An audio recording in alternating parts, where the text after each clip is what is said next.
Hola, muy buenas noches.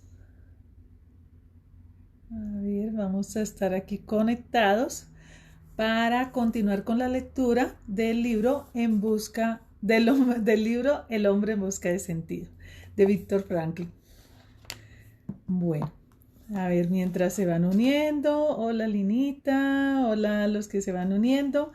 Mientras se van uniendo, les voy compartiendo que he hecho una invitación el día de hoy para que me acompañen el próximo 20 de julio a las 12 del día, que vamos a hacer una meditación por Colombia en especial. Ese día es el Día de la Independencia de Colombia y necesitamos que haya muchísima energía en luz para proteger nuestro país. Bueno, por ahí hay cositas oscuras que se están moviendo, pero lo importante es que nosotros podamos unirnos para trabajar en amor, en luz. La mejor forma de contrarrestar la violencia, las cosas negativas, pues es trabajando nosotros desde el amor y desde la luz. Así que por eso esta invitación, para que ojalá muchas personas se unan. Y también sé que en Latinoamérica hay muchos movimientos y esto lo vamos a seguir viviendo mínimo de aquí al 2024, que va a estar esta energía así alterada. Y lo que hace esta energía alterada es sacar lo mejor o lo peor que hay en el corazón del ser humano. Así que nosotros, bueno, vamos a tratar de tener lo mejor posible dentro de nuestro corazón para poder brindar también lo mejor a nuestro país y al planeta. Y también, bueno, que se puedan unir otras personas de otras partes del mundo que nos ayuden, porque sin lugar a dudas, en un momento u otro, en el mundo se están moviendo muchas cosas y es importante que nosotros sobre todo mantengamos esta red de conciencia en luz para poder proteger nuestro país y nuestro planeta con la mejor energía y la mejor vibración. Entonces, esa es la invitación. Si pueden ese día tener una velita, ojalá blanca, para que la puedan tener encendida mientras estamos en la meditación. Vamos a hacer una meditación oración, así lo he llamado. Y también si tienen cristales, si tienen de pronto flores, quienes tengan algún tipo de imagen digamos, de elemento sobre el cual puedan también pues acompañar ese proceso, cristales, imágenes de ángeles, cada quien de acuerdo desde su creencia, desde su tradición, pues nos puede acompañar. Entonces, lo importante es que no importa la creencia ni la tradición, lo importante es que podamos unirnos en esa luz. Así que súper invitados para el 20 de julio, que es el próximo martes, a las 12 del día. Bueno, ya con ese aviso arranco. Hemos venido hablando en este libro de la segunda etapa de la fase de internamiento en el campo de concentración, y aquí Víctor Frankl nos va hoy a compartir, bueno, hoy yo les voy a contar lo que él nos cuenta sobre otros aspectos importantes de los que vive el recluso o la persona que estaba internada allí en los campos de concentración y que hace parte de esa psiquis que se va viendo afectada pues por estas circunstancias. Entonces nos dice añoranza de soledad. Por supuesto, había momentos en que era necesario alejarse de la aglomeración. Sabemos que la imposición de la vida comunitaria, en la que continuamente somos observados en las más triviales acciones del día, produce un deseo irrefrenable de estar solo, al menos unos instantes. El prisionero anhelaba estar a solas consigo mismo y con sus pensamientos, añoraba intimidad y soledad. Después de mi traslado a uno de los llamados campos de reposo, tuve la increíble fortuna de encontrar, de vez en cuando, 5 minutos de soledad.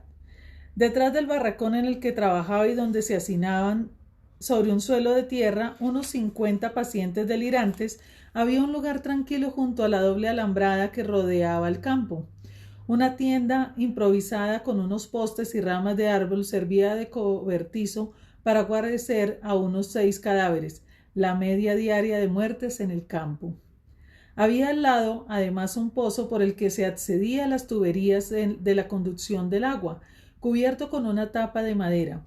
Si no me reclamaban, aprovechaba para sentarme en cuclillas sobre esta tapadera y contemplar el florecer de las verdes laderas y las lejanas colinas azuladas del paisaje bávaro, enmarcadas por las alambradas de espino.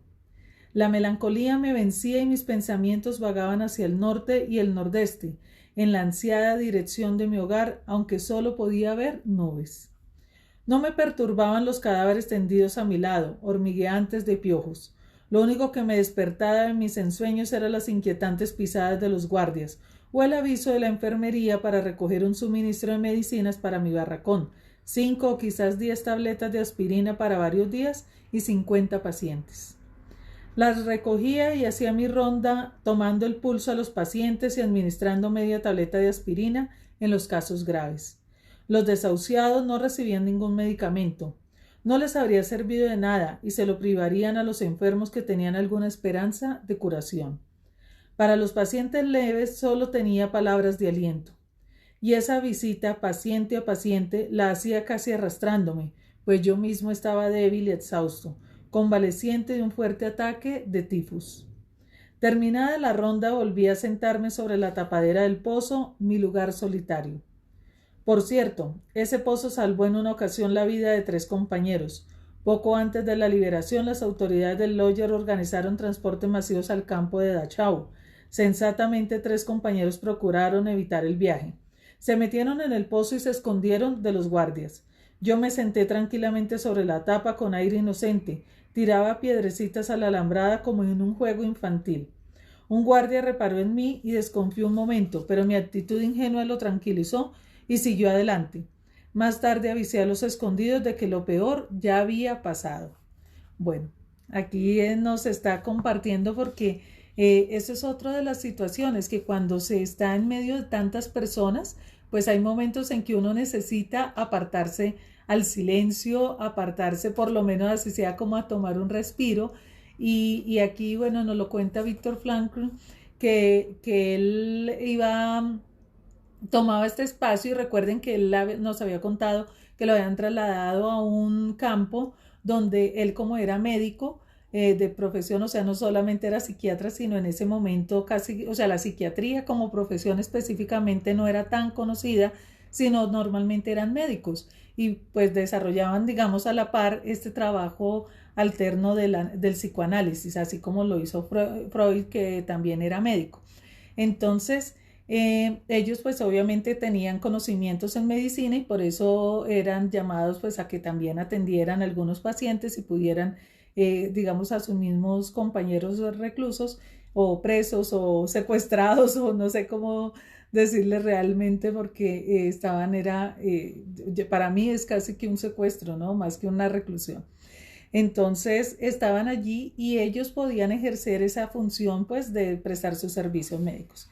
Y él nos dice, es en ese momento que él está contándonos que efectivamente pues él buscaba apartarse en esos espacios y como él bien lo dice, la melancolía requiere ese espacio de introspección.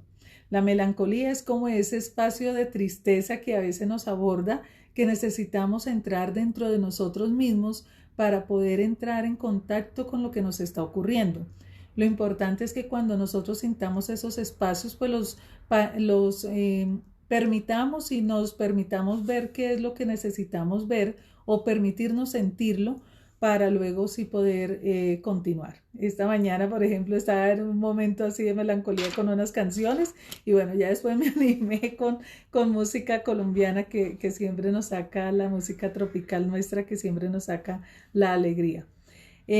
Bueno, nos dice también, y trayendo eso a colación con lo que hemos vivido en este momento, pues eso hace parte también de los espacios que se han generado en estos momentos de la cuarentena, cuando estábamos todos en casa y entonces había momentos en que uno quisiera estar solo y más donde de pronto hubiese muchísimas personas, pues era mucho más complicado porque digamos que estaban todos en un mismo espacio y eso también genera parte del estrés y de la alteración del ser humano, porque no tiene esos momentos quizás de privacidad que normalmente puede tener en otras circunstancias.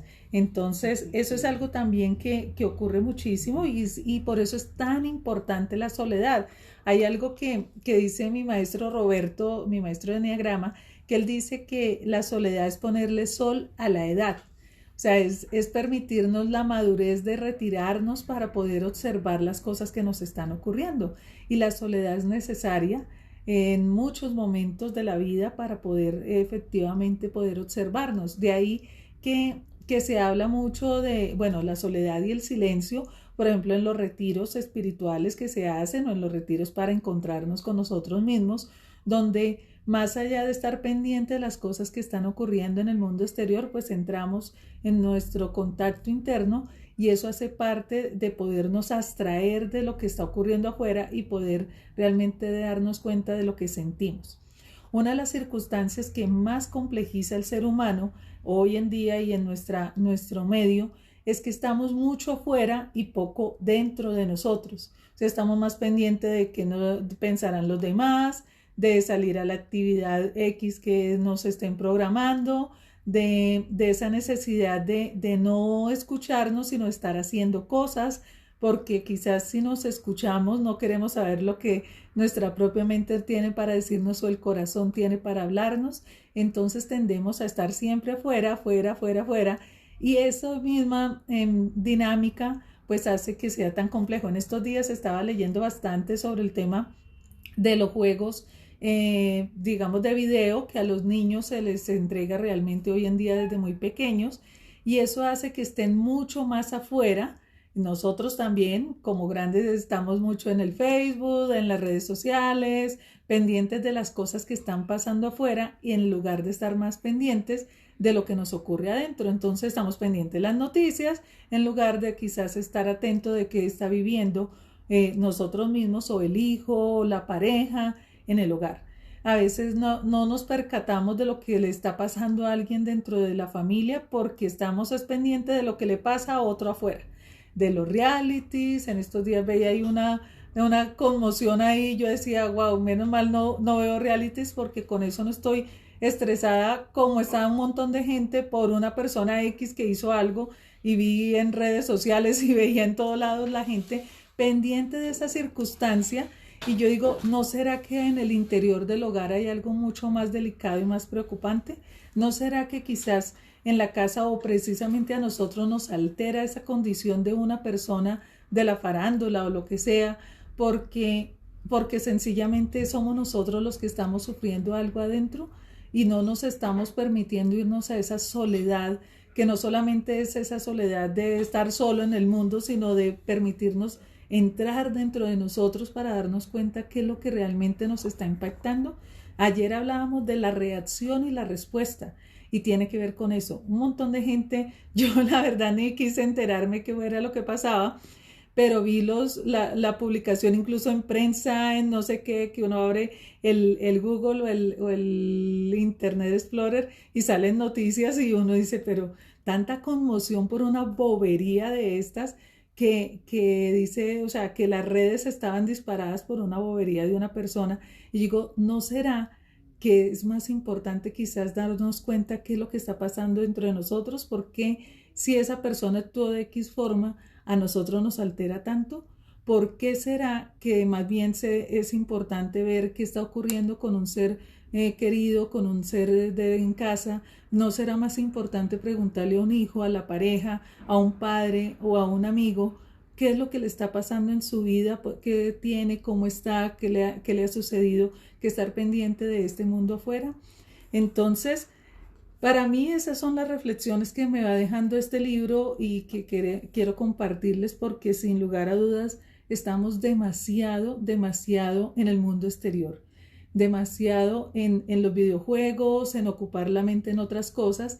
Y en estos días andamos haciendo un ejercicio, bueno, con mi maestra Alejandra, con la que trabajamos cristales, para que esperamos poderlo compartir más adelante con muchas personas, para empezar a poder tener mejor capacidad de concentración, porque a veces el estar tanto afuera, nuestra capacidad de concentración se baja, nuestra capacidad mental de absorber lo que realmente es importante se dispersa. Y entonces estamos haciendo algo y en menos de nada, un timbre, una cosa, el celular, lo necesito ver porque no podemos vivir sin eso. Entonces estamos, cada vez que ahorita les voy a poner esa tarea hoy, cada vez que ustedes estén haciendo algo y sientan esa necesidad de que tienen que ver el celular, pues sencillamente acuérdense hace cuánto lo habían visto. Quizás había sido solamente 1 minuto, 5 minutos, 10 minutos antes, y resulta que estamos otra vez con la necesidad de saber qué está pasando en el mundo exterior, en el mundo de lo que sea. Pero cada cuánto estamos viendo, por ejemplo, el celular. Entonces, esa es una situación que nos está llevando mucho a desconcentrarnos y a que realmente no le demos importancia a lo verdaderamente importante en la vida.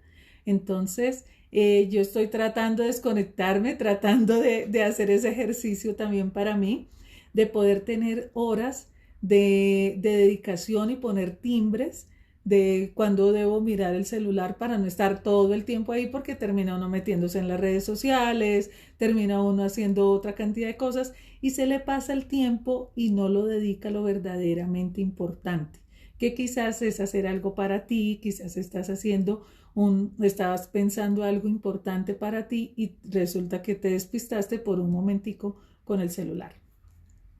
Eso para que entendamos la importancia de lo que él nos está compartiendo aquí, la importancia de alguien que es médico y que es además psicoanalista, entendía de la importancia de tener esos espacios de silencio, esos espacios de la soledad. Hoy les compartía una frase que dice: el grito más fuerte es el silencio es el grito más fuerte. Y esa frase la pronuncia el tío de Roberto Benigni, de Guido, en la película La vida es bella, cuando le está haciendo la entrega, bueno, de la casa y de esto donde él se iba a quedar, y le dice: el silencio es el grito más fuerte, porque sin lugar a dudas, el silencio es lo que más nos va a hablar, lo que más nos habla. Entonces, bueno, esa es una invitación, ahí les voy dejando tareita para que a ver que me cuentan cómo les va.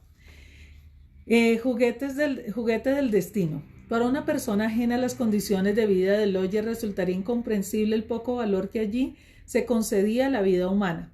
El prisionero ya estaba endurecido, pero adquiría más conciencia del desprecio por la vida cuando se organizaba un convoy de enfermos. Tiraban los cuerpos demacrados en una carretilla que los prisioneros empujaban varios kilómetros, a veces bajo una tormenta de nieve, hasta el siguiente campo. Si algún pobre enfermo moría antes de salir, lo echaban igualmente en la carretilla. La lista de prisioneros tenía que cuadrar. La lista era lo único importante. Un hombre contaba solo por su número de prisionero. Uno se convertía literalmente en un número. Estar vivo o muerto, eso carecía de importancia, porque la vida de un número era del todo irrelevante. Y todavía importaba menos lo que había detrás de ese número y esa vida, el destino, la historia, el nombre del prisionero. En un transporte de enfermos a un campo de Baviera en el que yo iba en camino en calidad de médico, había un joven prisionero cuyo hermano no estaba en la lista, por lo que había quedado en tierra. El joven imploró con tal insistencia que el guardia decidió cambiar al hermano por un hombre que en aquel momento prefería quedarse. Pero la lista tenía que cuadrar.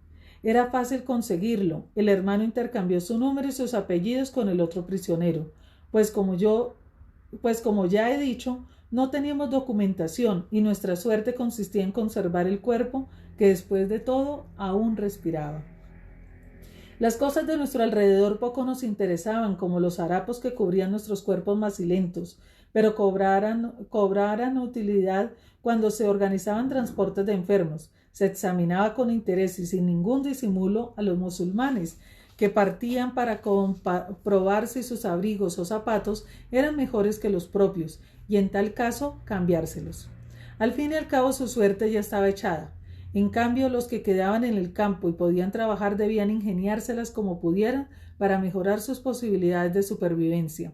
No cabía ni un ápice de sentimentalismo. Los prisioneros se sabían completamente a merced del humor de los guardias, juguetes del destino, lo que los hacía tan inhumanos como presagiaban las circunstancias. Yo sostenía ante mi internamiento que tras 5 o 10 años una persona estaba en condiciones de saber si algo la había favorecido o no en la vida. En el campo de concentración el tiempo se acortaba. En 5 minutos ya sabíamos si algo había sido beneficioso. Ya en Auschwitz me impuse una norma que se demostró acertada y que otros luego adoptaron. Consistía en responder con sinceridad cuanto se me preguntaba, pero sin salirme de la pregunta. Si me preguntaban la edad, la decía. Si deseaban conocer mi profesión, decía médico, sin más explicaciones. En la primera mañana en Auschwitz, un oficial de la SS asistió a la revista. Nos ordenaron agruparnos siguiendo diferentes criterios. Prisioneros de más de 40 años, de menos de 40, trabajadores del metal, mecánicos, etc. A continuación examinaron si teníamos hernias y con algunos formaron un grupo aparte. El mío fue conducido a otro pabellón donde nos alinearon de nuevo. Tras otra selección y después de nuevas preguntas sobre mi edad y profesión me incluyeron en un grupo muy reducido. De nuevo nos condujeron a otro pabellón y nos agruparon de forma diferente. Este proceso se alargó bastante tiempo y al verme rodeado de extranjeros que hablaban idiomas para mí ininteligibles, comencé a sentirme desasosegado. Por fin pasé la última revisión y volví a encontrarme con los compañeros del primer barracón. Ellos no se habían percatado de que yo había deambulado de pabellón en pabellón, pero yo sí fui consciente de que en ese tiempo me había cruzado con destinos diferentes. Cuando se organizó el mencionado traslado de los enfermos al campo de reposo, incluyeron mi nombre, es decir, mi número, porque necesitaban algunos médicos. Nadie creía que el final del trayecto fuera realmente un campo de reposo. Estábamos al tanto de sus artimañas. Semanas antes se había organizado un traslado similar y ya entonces sospechábamos que los deportados habían acabado en la cámara de gas. La incredulidad era tal que cuando se anunció que serían borrados de la lista del traslado quienes se presentaron voluntarios para el temido turno de noche, de inmediato se ofrecieron 82 prisioneros. 15 minutos más tarde se canceló el transporte y los 82 prisioneros quedaron inscritos en el turno de noche. Para la mayoría supuso la muerte en los siguientes 15 días. La última voluntad aprendida de memoria. Era la segunda vez que se organizaba un transporte a un campo de reposo. No nos fiábamos y no podíamos saber si se trataba de una estratagema para explotar a los enfermos hasta el último aliento, aunque duraran solo 14 días, o si terminarían en la cámara de gas o un verdadero campo de reposo. Todo resultaba insidiosamente intrigante. El médico jefe, a la que me había tomado afecto, me comentó cautelosamente una noche a las 10 menos cuarto. He dicho en la oficina que aún se puede borrar tu nombre de la lista. Tienes hasta las 10 para solicitarlo. Le contesté amistosamente que ese proceder no iba conmigo. Había aprendido a dejar que el destino siguiera su curso. Prefiero quedarme con mis amigos enfermos, le contesté. Asomó en sus ojos un brillo de piedad como si supiera. Me estrechó la mano en silencio a modo de adiós, no para la vida, sino desde la vida. Volví despacio a mi barracón donde un buen amigo me estaba esperando. ¿Quieres de verdad irte con ellos?, me preguntó compungido. Sí, voy a ir. Se le saltaron las lágrimas. Intenté consolarlo y le expresé mi última voluntad. Escucha, Otto, si no regreso a casa con mi mujer y tú la vuelves a ver, dile en primer lugar que hablábamos de ella todos los días, a todas horas. Recuérdalo. En segundo lugar, dile que la he amado más que a nadie en el mundo. Y en tercer lugar, que el breve tiempo de felicidad de nuestro matrimonio me ha compensado de todo, incluso el sufrimiento que aquí hemos tenido que soportar. ¿Dónde estás ahora, Otto? ¿Estás vivo? ¿Qué ha sido de ti desde esa última hora que lloramos juntos? ¿Has encontrado a tu mujer? ¿Recuerdas que te hice memorizar palabra por palabra mi testamento a pesar de tus lágrimas de niño? A la mañana siguiente partí con el transporte. En esta ocasión no era ningún truco. Llegamos a un campo de reposo, no a una cámara de gas. Los que me habían compadecido se quedaron en un campo donde el hambre se ensañaría con ellos, con una fiereza mayor que en el nuevo campo. Habían querido salvarse, pero firmaron su sentencia de muerte. Meses después, tras la liberación, encontré a un amigo vigilante de aquel campo. Me contó que a los pocos días de mi marcha le ordenaron buscar un trozo de carne humana robada de un montón de cadáveres.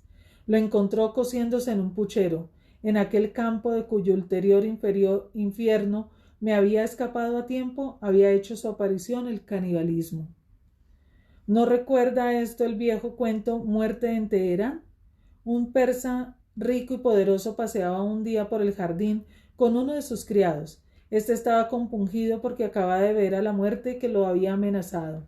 El criado suplica a su amo que le preste un caballo veloz para huir a Teherán, a donde podía llegar esa misma noche. El amo accede y el sirviente se aleja al galope. Al regresar a casa, el amo se encuentra con la muerte y le pregunta: ¿por qué has asustado y amenazado tanto a mi criado?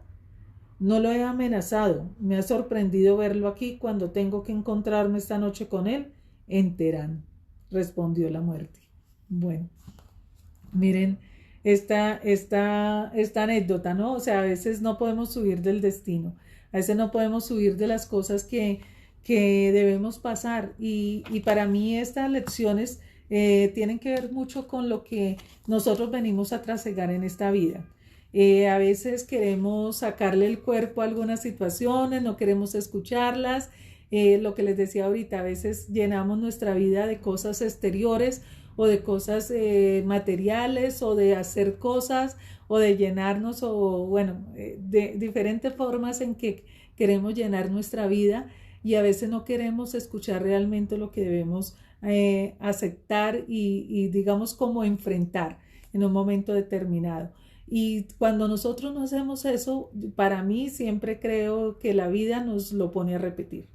Si nosotros no escuchamos las situaciones que estamos viviendo o las que debemos reconocer, para mí esto es un aprendizaje, lo que venimos a vivir en la vida, y por eso si nosotros no escuchamos ese mensaje, si no estamos atentos a realmente a poder aceptar, reconocer las circunstancias, sanarlas, perdonarlas y entender que son parte de este proceso y de esta vida, pues sencillamente la vida se encarga de volvernos a repetir.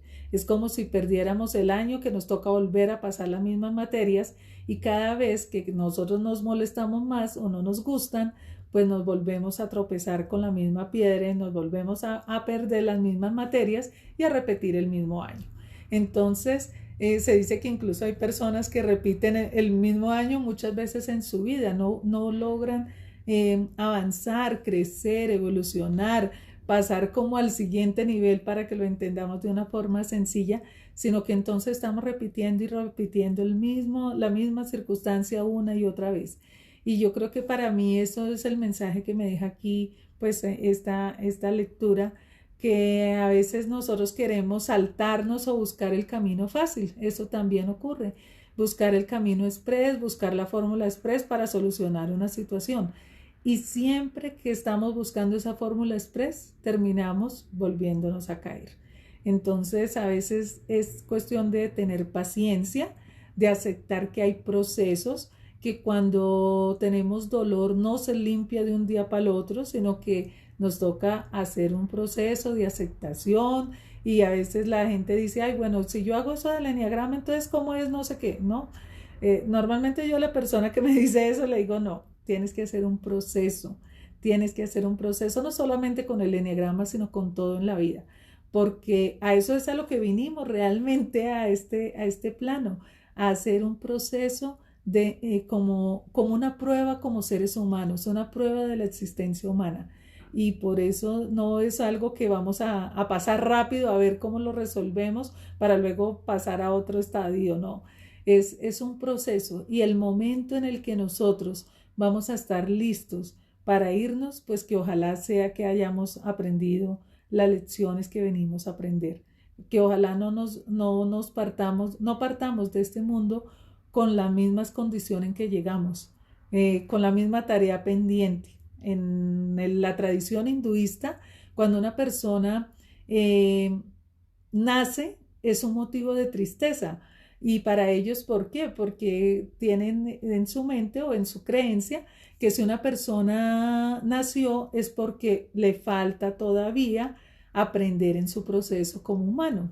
Entonces significa que en la vida anterior no logró el nivel, digamos, no logró pasar el nivel que debía alcanzar. Y recordemos que ellos hablan, bueno, del nirvana, del cielo y de ese estadio superior que cuando ya se logra por parte de un ser humano, pues finalmente no tiene que volver a pasar esta prueba de ser humano, sino que ya logra pasar a un estadio superior que es el cielo o el nirvana. Entonces, esa es parte, digamos, también de ese aprendizaje bonito que nos dan esas otras tradiciones, de poder entender a veces que este es el camino que venimos a trasegar y en la tradición nuestra de la religión católica, pues seguramente a veces nos vemos enfrentados a que también es un proceso de crecimiento para poder ascender a otro nivel, ¿no? Poder ganarnos el cielo.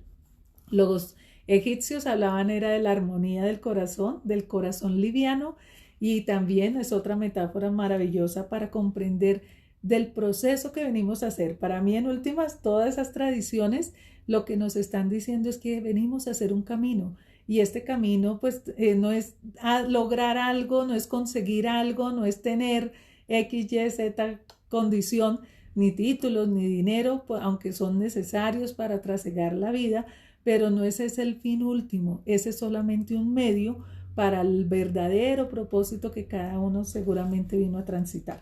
Y entonces cuando queremos evadirlo, pues terminamos encontrándonos. Entonces mira que aquí le dice él, bueno, ¿y por qué lo asustaste tanto? Dice, pues porque yo fui el que me asusté, ¿no? La muerte le dice, yo fui el que me asusté porque lo vi aquí y resulta que yo tenía que encontrármelo esta noche en Teherán.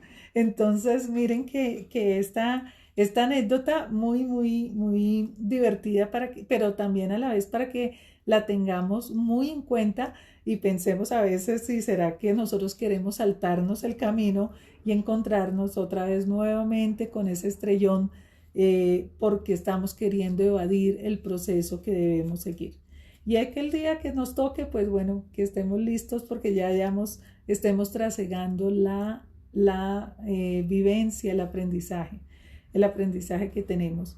Yo creo que eso es lo importante, que el día que nos toque a cada uno, ya a partir de este plano, entender que ya estábamos viviendo en el aprendizaje que debíamos seguir. Bueno, nos dice, entonces acuérdense siempre de la lección de que dice del criado de este señor en Teherán. Bueno, planes de fuga. El prisionero en un campo de concentración padecía un miedo atroz a tomar decisiones o tener cualquier tipo de iniciativa. Era la consecuencia sentirse un juguete del destino, como si no pudiera interferir en el curso ya marcado. Añádase a eso la apatía que paralizaba el ánimo del prisionero. No obstante, de vez en cuando era necesario tomar rápidas decisiones que podían significar la vida o la muerte, aunque el prisionero prefería que el destino eligiera por él. Esta tendencia a evitar la responsabilidad se manifestaba especialmente cuando el recluso se le presentaba la oportunidad de evadirse. ¿Debía fugarse o no? Había que reflexionar y decidir en escasos minutos. Siempre era cuestión de minutos. Y eso suponía una inconcebible tortura. ¿Tenía que intentar escapar? ¿Valía la pena correr ese riesgo? También yo experimenté ese tormento. Tuve la oportunidad de escapar cuando se acercaba el frente de batalla. Un médico amigo encargado de visitar los barracones fuera del campo quería evadirse y llevarme con él. Me sacaría del campo con el pretexto de que un enfermo grave necesitaba la atención de un especialista. Una vez fuera, un miembro de la resistencia extranjera nos facilitaría uniformes, documentos y alimentos. A última hora surgieron dificultades técnicas y nos vimos obligados a volver al Lawyer. La intentona nos surtió de algunas provisiones, unas pocas patatas podridas y de una mochila para cada uno. Entramos en un barracón vacío de la sección de mujeres, a quienes habían evacuado a otro campo. El barracón era un caos, parecía que las mujeres habían conseguido víveres y habían escapado. Por todas partes había desperdicio, jirones de ropa, paja, alimentos podridos y loza rota. Algunos tazones aún estaban en buen estado y nos hubieran servido, pero preferimos dejarlos. Sabíamos muy bien que últimamente, desde que la situación en el Lawyer se había vuelto del todo desesperada, los cuencos no se habían utilizado ya solo para comer, sino también de palanganas y orinales. En el campo regía una norma inflexible que prohibía tener cualquier tipo de utensilio en el barracón. No obstante, algunos prisioneros tenían que incumplirla, en especial los afectados de tifus, demasiado débiles para salir al chamizo a hacer sus necesidades, aún con ayuda. Mientras yo vigilaba, mi amigo entró en el barracón y al rato salió con una mochila bajo la chaqueta. Había visto otra en el interior del barracón y yo debía ir a buscarla. Esta vez él vigiló y yo entré. Al escarbar en aquella basura encontré la mochila y, para mi gran sorpresa y satisfacción, incluso un gastado cepillo de dientes. Pero de pronto entre los objetos abandonados vi el cadáver de una mujer. Entonces volví corriendo a mi barracón e hice acopio de mis posesiones: mi cuenco, un par de mitones rotos, herencia de un paciente muerto de tifus, y unos cuantos recortes de papel con signos taquigráficos en los que, como ya he mencionado, había empezado a recomponer el manuscrito perdido al entrar en Auschwitz. Hice una última visita a mis pacientes que yacían hacinados a ambos lados del barracón sobre camastros de madera carcomida. Me acerqué a un paisano mío agonizante cuya vida me había empeñado inútilmente en salvar. Debía guardar la máxima discreción sobre mi intento de fuga, pero el enfermo debió intuir algo.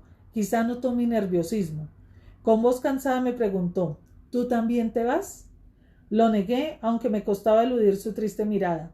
Al terminar la ronda volví a su lado. Sentí otra vez su triste mirada y algo semejante a un reproche. Eso hizo que se agudizara en mí la desapacible inquietud que me oprimía el corazón desde que había resuelto evadirme del campo con mi amigo. De repente decidí, por una vez, sobreponerme a mi destino. Salí a toda prisa y le dije a mi amigo que no podía irme. Tan pronto como expresé la resolución de quedarme con los enfermos, desapareció la inquietud interior. No sabía qué nos depararían los días siguientes, pero había ganado una paz interior que nunca antes había experimentado. Volví al barracón, me senté en los tablones a los pies de mi paisano y traté de consolarlo. Luego hablé con los demás intentando calmar sus delirios. Y llegó el último día que pasamos en el campo. Al acercarse al frente de batalla, casi todos los prisioneros eran trasladados a otros campos. Las autoridades, los capos y los cocineros se habían esfumado. Ese día se ordenó la evacuación total del campo hasta el atardecer. Incluso los pocos prisioneros que quedaban, los enfermos, unos pocos médicos y el personal sanitario, tenían que marcharse de inmediato. Por la noche se iba a prender fuego al campo de concentración. Pero a media tarde aún no habían aparecido los camiones que debían trasladar a los enfermos. En lugar de esto, se cerraron de pronto las puertas y se intensificó la vigilancia sobre la alambrada para evitar intentos de fuga. Todo parecía indicar que se condenaba a los enfermos a perecer en el fuego. Los acontecimientos parecían cobrar un nuevo rumbo. Entonces mi amigo y yo decidimos intentar la fuga por segunda vez. Nos habían ordenado enterrar 3 cadáveres al otro lado de la alambrada. Éramos las únicas 2 personas en el campo con fuerzas suficientes para realizar esa tarea. Todos los demás yacían en los barracones que estaban aún en uso, delirando y postrados por la fiebre. Trazamos nuestro plan. Con el primer cadáver sacaríamos la mochila de mi amigo escondida en la vieja tinaja de ropa sucia que hacía las veces de camilla y ataúd. De igual modo llevaríamos mi mochila en el segundo cadáver, y en el tercer traslado intentaríamos la huida. Hicimos los 2 primeros traslados según el plan previsto. Tras el segundo, mi amigo intentó conseguir algo de pan para resistir los días que pasaríamos en el bosque. Esperé. Pasaban los minutos y empezaba a impacientarme cada vez más al ver que no aparecía. Después de 3 años de cautiverio sentía que ya la maravilla de la libertad, el gozo de correr en dirección al frente. Solo más tarde nos enteramos de lo peligrosa que hubiera resultado esa fuga hacia el frente. Pero no llegamos lejos. En el mismo instante en que al fin mi amigo se reunió conmigo, se abrió la verja del campo de par en par y entró un flamante camión de color aluminio con grandes cruces rojas, que se detuvo en la explanada donde formábamos. En el camión venía un delegado de la Cruz Roja Internacional de Ginebra y el campo y sus últimos harapientos ocupantes quedamos bajo su protección. El delegado se alojó en una granja vecina para estar siempre cerca y acudir en caso de emergencia. ¿Quién pensaba ya en evadirse? Descargaron del camión cajas con medicina, repartieron cigarros, nos fotografiaron y nos inundó la alegría. Ya no necesitábamos escapar para llegar al frente. Debido a nuestra excitación olvidamos el tercer cadáver. Lo sacamos y lo enterramos en la estrecha fosa cavada para los 3 cuerpos. El guardia de turno, un hombre relativamente inofensivo, de pronto se volvió extremadamente amable. Veía que las cosas estaban cambiando y trataba de ganarse nuestra simpatía. Rezó con nosotros por los muertos antes de echar tierra sobre ellos.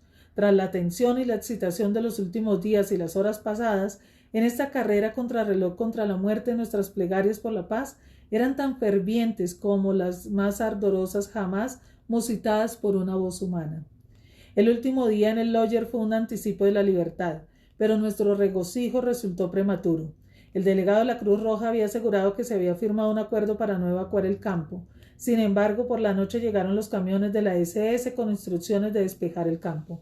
Los últimos prisioneros serían enviados a un campo central desde donde se los remitiría a Suiza, en menos de 48 horas para ser intercambiados por prisioneros de guerra.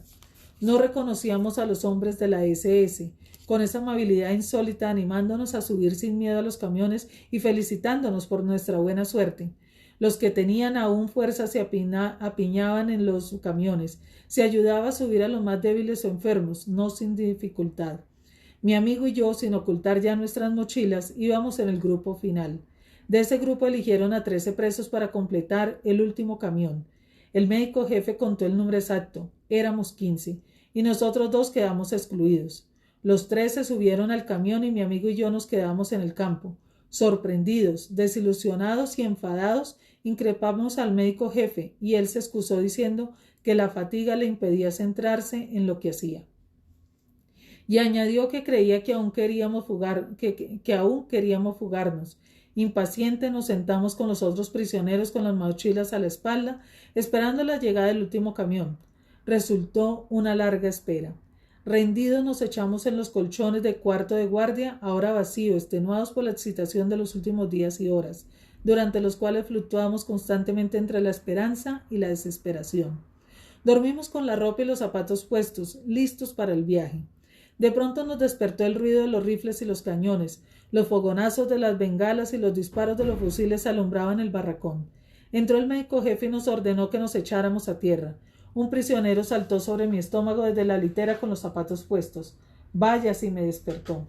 Entonces caímos en la cuenta de lo que estaba pasando. El frente estaba allí. Se detuvo el tiroteo y empezó a amanecer. En el mástil junto a la verja del campo una bandera blanca ondeando al viento. Pero solo semanas después supimos que el destino había jugado una vez más con los prisioneros no evacuados del campo. De nuevo advertimos lo incierto de las decisiones humanas, especialmente cuando de vida o muerte se trata.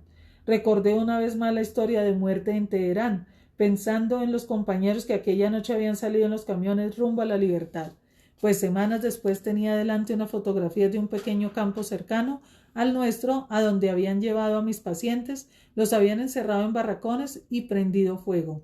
Los cuerpos de aquellos compañeros, parcialmente carbonizados, se podían aún reconocer en las fotografías. Imagínense en esto, ¿no? Este relato tan conmovedor de lo que es ese deseo de ir tras la libertad, de ir tras ese momento de poder volver a estar en libertad, de poder tomar decisiones, de poder incluso comer, y lo que nos había señalado antes, hasta habían llegado al canibalismo en algunos de los campos de concentración ante la falta de comida.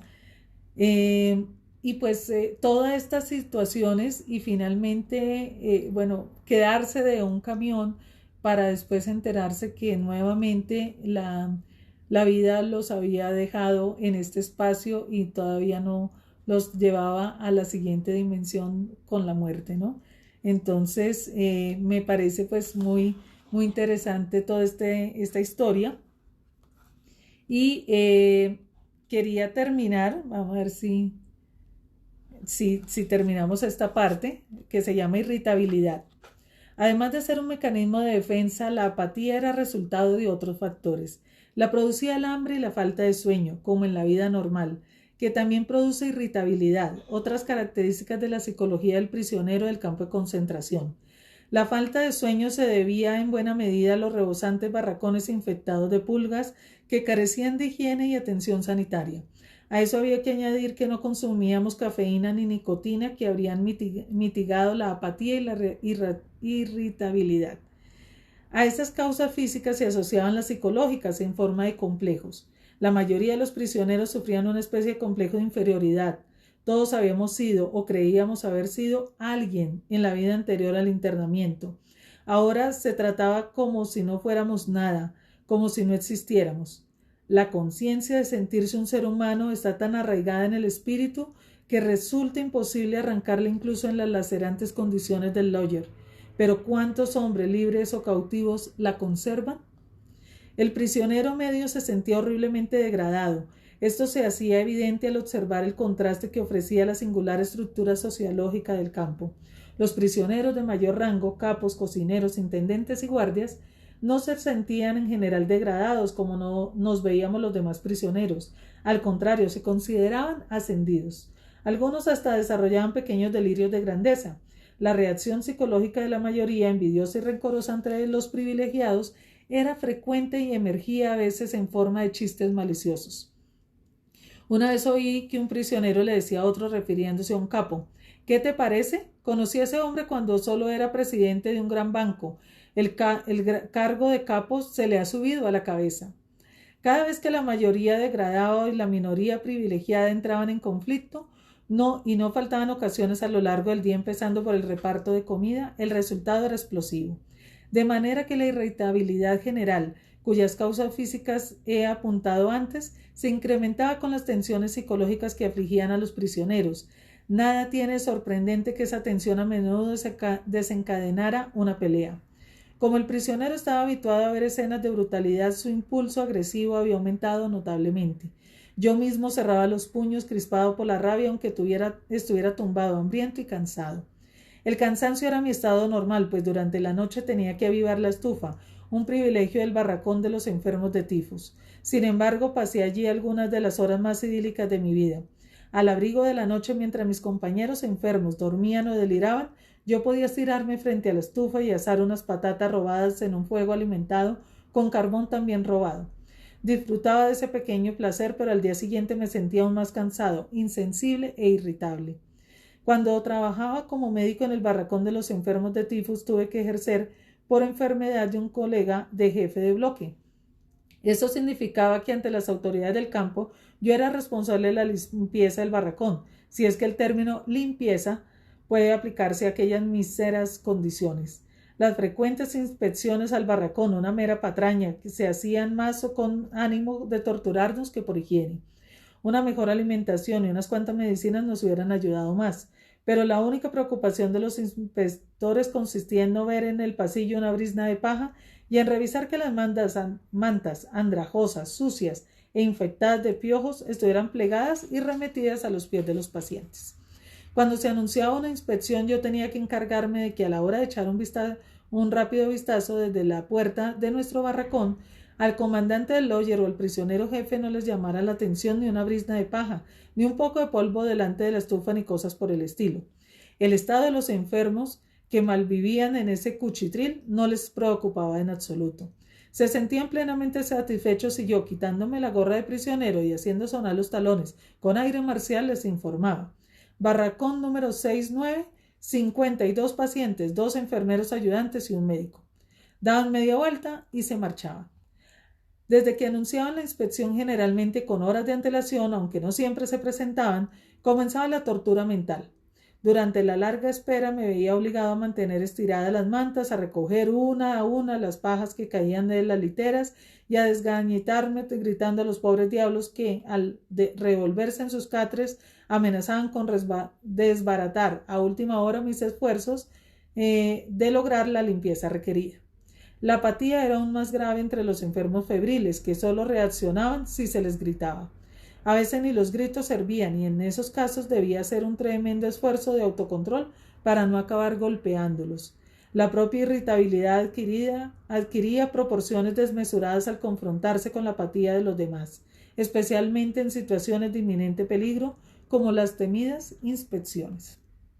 Bueno, hasta ahí entonces hemos hablado de todas estas condiciones muy complejas que son pues relacionadas, como dice, con la psiquis del prisionero del campo de concentración y que nos está hablando de esa irritabilidad, y por eso es tan fácil que nosotros en estos tiempos en que estamos tan alterados seamos muy fácil manipulables por personas que quieran quizás sacarnos de nuestro estado de tranquilidad y de armonía, porque estamos tan predispuestos, digamos, por el encierro, por las circunstancias económicas, psicológicas, sociales, familiares, que muchas familias están viviendo, que cualquier cosa pues va a agregar a esa irritabilidad, y ese estado de frustración pues termina generando a veces violencia y más caos. Entonces, realmente esto es parte de lo que a veces canalizan algunas personas como les he venido diciendo, con muy malas intenciones, y desafortunadamente pues muchos no estamos conscientes de lo que algunas personas quieren buscar en nosotros, de lo que sea en el tema económico, sea incluso a nivel familiar, también que se generan estos mecanismos de generar reacción y de buscar la respuesta en el otro, quizás por desgaste, por cansancio, por las situaciones que se estén produciendo. Entonces, a veces estos momentos de irritabilidad, hay que revisar qué es lo que realmente nos está pasando, cuál es la frustración que hay detrás, y no solamente por las condiciones solamente sociales que estamos viviendo, sino también, como siempre lo vengo diciendo, porque todo empieza dentro de nosotros y al interior del hogar de cada uno. Entonces, hoy hablábamos de estos espacios, de lo que es el momento de la soledad, de la importancia de ir al interior nuestro y de no estar solamente en el exterior. Hablamos también de cómo podemos ser mucho más objeto de irritabilidad por la frustración. Y bueno, mañana vamos a continuar, mañana lunes, no, perdón, mañana no tenemos lectura. El martes continuaremos con un tema muy interesante que es la libertad, y va a coincidir maravillosamente este tema con la invitación que les hacía al inicio y que les he puesto en la web, con el 20 de julio, que es el Día de la Independencia de Colombia y el grito de libertad que se dio hace ya más de 200 años en nuestro país, pero que para mí, más que esa independencia o esa libertad que en ese momento fue física, y que en muchos de los países y de las naciones en diferentes momentos, porque toda la historia del ser humano, si la revisamos, ha habido momentos en que han llegado naciones a tomar posesión de otros territorios, y ha habido un sinnúmero. La misma España también fue, invadida por los árabes o conquistada, como lo querramos llamar, por los andaluces, por una serie por Roma. Bueno, todos los pueblos, yo digo que en últimas terminan teniendo en su historia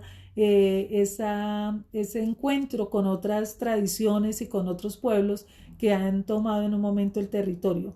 Y cuando se logra esa libertad personal, porque normalmente es porque se imponen creencias, se imponen conductas, se imponen una serie de circunstancias, pues viene una libertad física. Pero para mí, más importante que todo eso, hoy que gozamos de la libertad física, de que no estamos ni encadenados ni oprimidos por otra nación, lo más importante ahora es trabajar en nuestra propia autonomía y en nuestra libertad de pensamiento.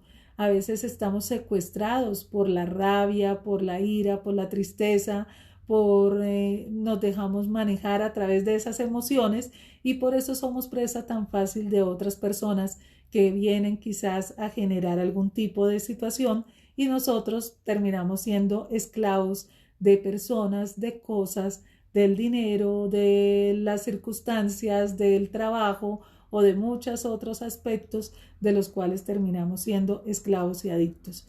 Entonces vamos a ver el martes este tema sobre la libertad interior, tan importante que la trabajemos para que nosotros seamos realmente libres de expresarnos, de tener esa integridad entre lo que decimos, lo que hacemos y lo que pensamos. Y esa es la integridad, esa es la verdadera integridad, tener la posibilidad de incluso decirle a los hijos, a la pareja, a los padres, a alguien, decirle qué no nos gusta, qué sí nos gusta, qué nos molesta, qué nos frustra, cómo nos sentimos.